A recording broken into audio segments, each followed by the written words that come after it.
अस्सलामुअलैकुम वरहमतुल्लाहि वबरकातुहू। अल्लाह के नाम से शुरू जो बड़ा मेहरबान और निहायत रहम करने वाला है।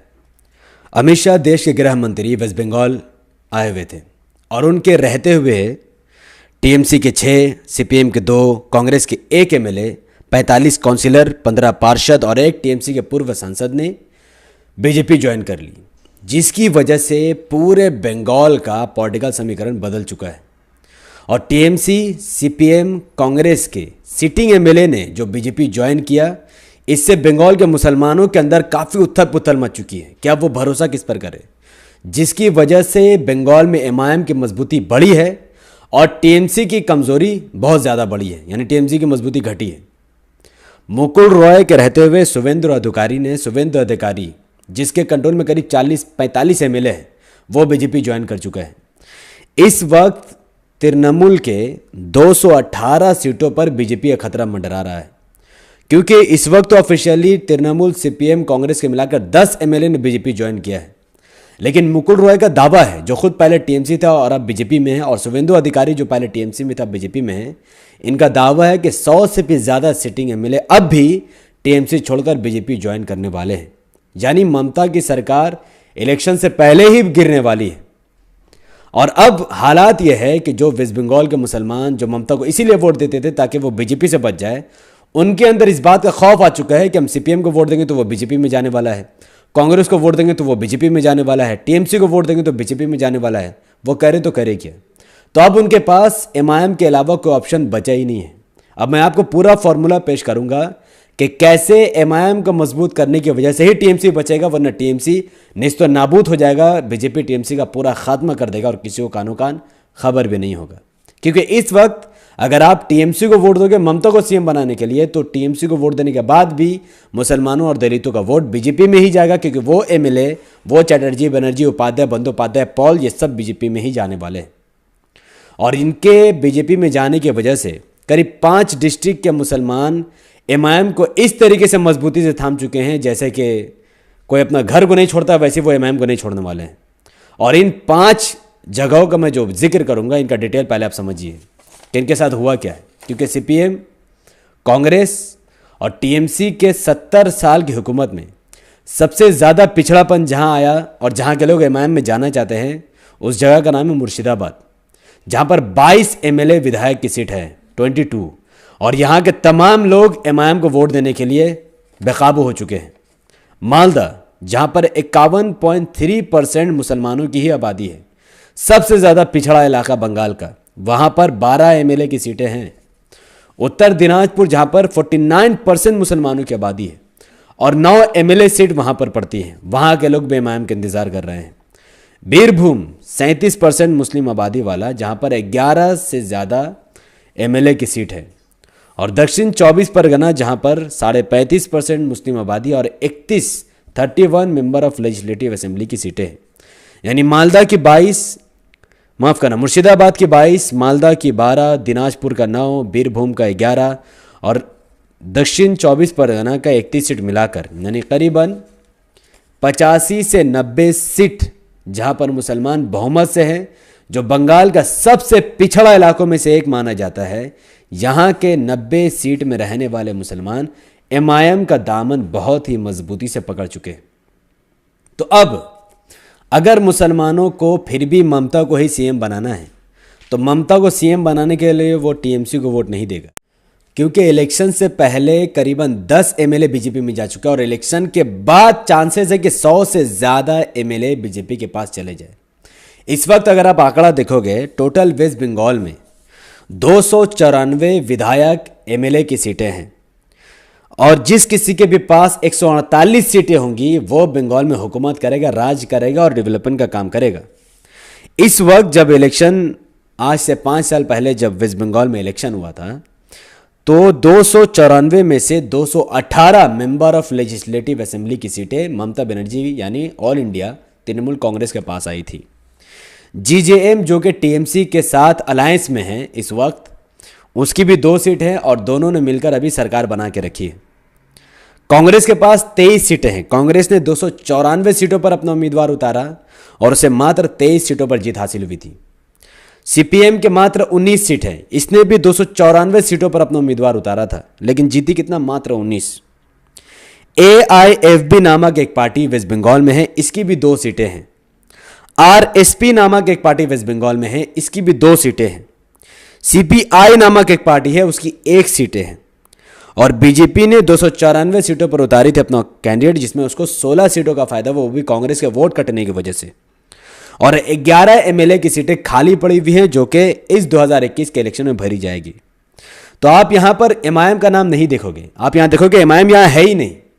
करीबन यहां पर Trinamool, GJM, INC, CPM, AIFB, RSP, CPI, BJP, करीबन 8-9 पार्टियां इलेक्शन लड़ी हैं और जीती। एमआईएम का नामो निशान नहीं है। और दीदी को इसमें से किसी भी पार्टी से दिक्कत नहीं है, ना ही कांग्रेस ना सीपीएम को है। और इस बार 2021 के इलेक्शन में ये 11 की जगह 12 पार्टियां हो जाएगी। और इसके रिजल्ट कुछ इस तरीके से निकलेंगे, जो कि ये मेरी भविष्यवाणी नहीं है, ये पॉलिटिकल सिचुएशन को मैं देखकर आपको बता रहा हूं कि जिस तृणमूल के पास 294 में से 218 सीटें हैं, इस तृणमूल के पास मात्र 90 से 100 सीटें ही बचेंगी। क्योंकि तृणमूल के जिस चैटर्जी, बनर्जी, बंदोपाध्याय, उपाध्याय, पॉल, जिन लोगों को टिकट दिया जा रहा है, बिना किसी एजुकेशन को देखे हुए मुस्लिम मेजोरिटी एरिया में इनको टिकट दिया जाएगा। और ये लोग जीतने के बाद बीजेपी में जाने वाले हैं। और मैं वीडियो के लास्ट में ये भी समझाऊंगा कि ये लोग टीएमसी छोड़कर बीजेपी क्यों जा रहे हैं, अपना बंगला भाषी बंगाली कल्चर को छोड़कर गुजराती कल्चर में कन्वर्ट क्यों होना चाहते हैं, क्यों नरेंद्र मोदी या अमित शाह पर भरोसा करें। ये मैं वीडियो के लास्ट में समझाऊंगा, तब आपका खोपड़ी खुलेगा कि असल में मैं मेहनत क्यों कर रहा हूँ, मैं इतना चिल्लम पुकार आपको समझा क्यों रहा हूँ। तो जिस तृणमूल के पास 218 सीटें हैं, ये से घटकर 90 से 100 सीटों पर आप अटकेगी। बीजेपी करीबन 120 सीटों तक वो जीत सकती है। नहीं भी जीतेगी तो भी इलेक्शन खत्म होने के बाद ऑफिशियली सैकड़ों टीएमसी के लीडर या कांग्रेस और सीपीएम के लीडर बीजेपी में ज्वाइन करेंगे, तो बीजेपी के पास कम से कम 120 से ज़्यादा सीटें हो जाएंगी। और एआईएमआईएम मालदा, दिनाजपुर, मुर्शिदाबाद, बीरभूम, 24 परगना जैसे इलाकों में जहां के मुसलमान 70 साल से पिछड़े हुए हैं, स्कूल, कॉलेज, हॉस्पिटल को पता नहीं है, अब वो बीजेपी से डर के किसी को वोट नहीं देगा, वो एमआईएम को जिताने के लिए वोट देगा। और वहां इंशाल्लाह एमआईएम के 48 से 50 सीटें आ जाएंगी। तो अब यहां पर आप देखोगे कि टीएमसी 100 सीट है, एमआईएम 48 सीट है और बीजेपी 120 सीट है। सरकार बनाने के लिए 148 सीट की जरूरत है और तृणमूल को 48 सीट घटेगी, बीजेपी को 28 सीट घटेगा और एमआईएम के पास 48 सीट होगा। तो एमआईएम बनेगा वेस्ट बंगाल का किंग मेकर। और एमआईएम से सपोर्ट ममता बनर्जी मांगेगी, वो दारुसलाम जाएगी और एग्रीमेंट साइन करेगी, मुसलमान और दलितों का काम करेगी बंगाल के विकास के लिए। एमआईएम अब टीएमसी को सपोर्ट देगी, जिससे ममता बनर्जी एक बार फिर सीएम बन जाएगी। जैसे कि मैंने वीडियो को पहले ही कहा कि अगर मुसलमानों को लगता है कि ममता को सीएम बने रहना चाहिए, तो वो टीएमसी को वोट देगा तो बीजेपी का सीएम बनेगा। अगर एमआईएम को वोट मिलेगा तो ममता सीएम बनेगी। तो इसी के मद्देनजर, इसी फॉर्मूले के मुताबिक सब कुछ ठीक चला तो इंशाल्लाह फिर से सीएम ममता ही बनेगी, लेकिन एमआईएम के दम पर। फिर वो मुसलमानों को तुष्टीकरण नहीं करेगी। और बीजेपी एड़ी चोटी का जोर लगाकर कितना ही टीएमसी कांग्रेस के एमएलए खरीद ले, एमआईएम का ना कभी कोई एमएलए बीजेपी में गया, ना है, ना ही कभी जाएगा। तो एमआईएम का 48 सीट का मतलब है कि कम से कम करोड़ों मुसलमानों का वोट महफूज रहेगा। यहाँ के एमएलए कहीं हिलने वाले नहीं है, वो टीएमसी का ही, वो एमआईएम में ही रहेंगे और टीएमसी की सरकार बनाएंगे, बीजेपी को धूल चटाएंगे।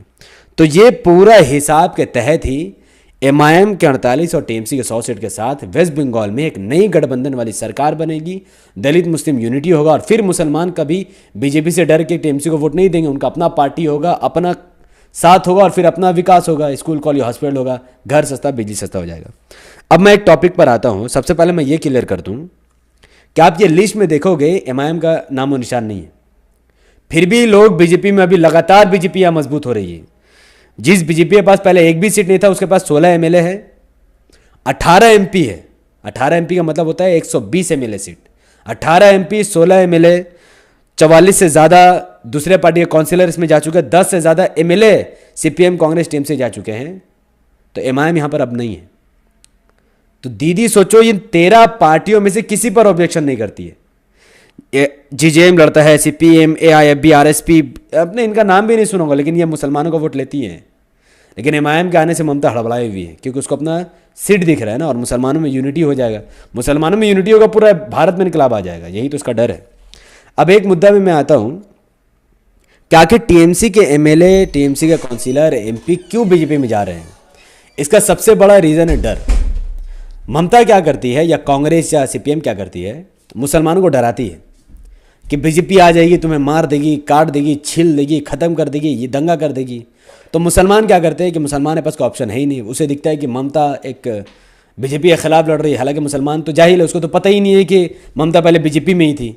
अब चूंकि जहालत इतना ज़्यादा आम है, इसका रीज़न कांग्रेस तृणमूल दोनों है, क्योंकि इन्होंने एडुकेशन पर खर्चा नहीं किया। खैर यह अलग बात है, हम लोग ज़मीन में मेहनत करेंगे जाके। तो यहाँ मुसलमान को दिखता है कि चलो यार टीएमसी को वोट देना है, बीजेपी से डरना है, अब बीजेपी को हराना तो टीएमसी को जिताना है। तो टीएमसी क्या करती है, चैटर्जी, बनर्जी, पॉल, उपाध्याय, बंदोपाध्याय अपने कल्चर, अपने कौम के लोगों को मुस्लिम मेजोरिटी एरिया में टिकट देती है और फिर मुसलमान बीजेपी को हराने के लिए उसे वोट दे देता है। ये जो काउंसिलर, ये एमएलए, जो एमपी जीतता है मुस्लिम मेजोरिटी एरिया से, ये 5 साल सिर्फ और सिर्फ करप्शन करता है। अब बोलेंगे मेरे पास सबूत क्या है? आप जिस जगह में खड़े होकर ये वीडियो वेस्ट बंगाल का कोई इंसान देख रहा है, आसपास नज़र घुमा कर देखो, घर महंगा, बिजली महंगा, हर जगह बिना पैसा का काम ही नहीं हो रहा है। अब हर जगह जाके देखो, प्राइवेट हॉस्पिटल खुले हुए हैं, प्राइवेट डॉक्टर काम कर रहे हैं, हालांकि वो डॉक्टर गवर्नमेंट हॉस्पिटल होने चाहिए, लेकिन वो प्राइवेट में बैठा हुआ, हिंदू मुसलमान सब है उसमें, सब करप्शन कर रहा है टीएमसी के राज में।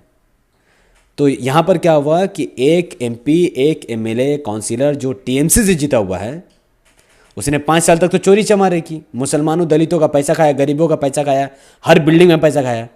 अब बीजेपी को जैसे ही पता चलता है कि ये चटर्जी, बनर्जी, पॉल, उपाध्याय, रॉय, सुमोहन चक्रवर्ती, ये जितने सारे लोग हैं, बीजेपी इसके पीछे सीबीआई लगा देती है। और सीबीआई, ईडी, जितने सारे लोग हैं, जिस संस्था जो बीजेपी के कंट्रोल में काम करती है, जो सेंट्रल के हुकूमत में है, ये पुलिस देखती है कि इसका चोरी पकड़ा गया, ये तो सच में चोर है, मुसलमानों का वोट खाकर मुसलमानों का ही लूट रहा है।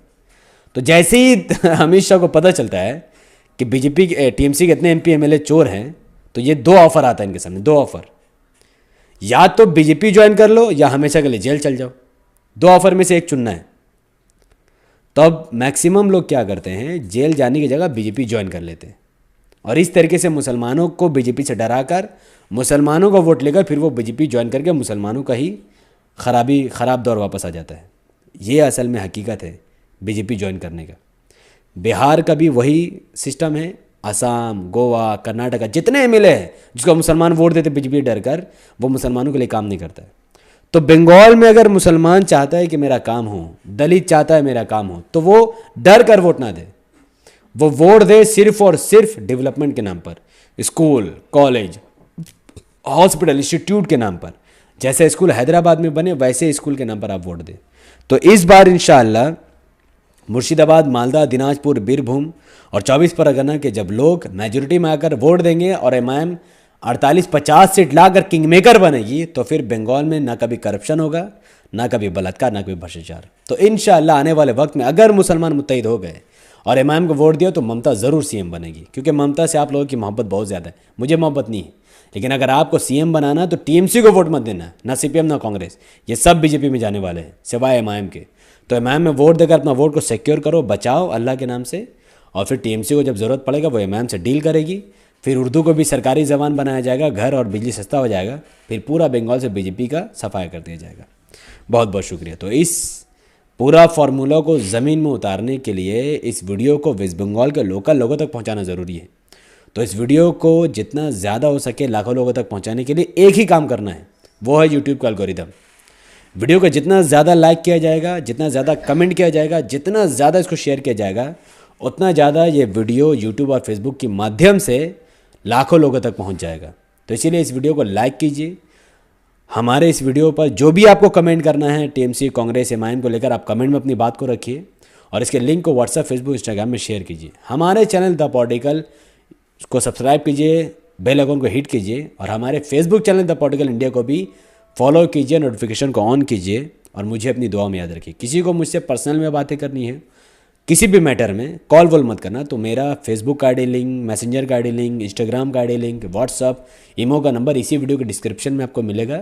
तो आप वहाँ से मुझसे कांटेक्ट कर सकते हैं। तो प्लीज़ आप कॉल मत करना और मुझे अपनी दुआ में याद रखना। इंशाल्लाह बंगाल में ये जो राइट विंग और दंगाई ताकत, इसको हम लोग हिंदू मुस्लिम मिलकर रोक सकते हैं। टीएमसी एमआईएम मिलकर रोक सकती है, अकेला टीएमसी नहीं रोक सकती है। बहुत बहुत शुक्रिया। अस्सलाम वालेकुम रहमतुल्लाहि व बरकातहू। अल्लाह के सलाम, रहमत बरकत तमाम भाई और बहनों पर हो, अल्लाह हबीबी से बोनस।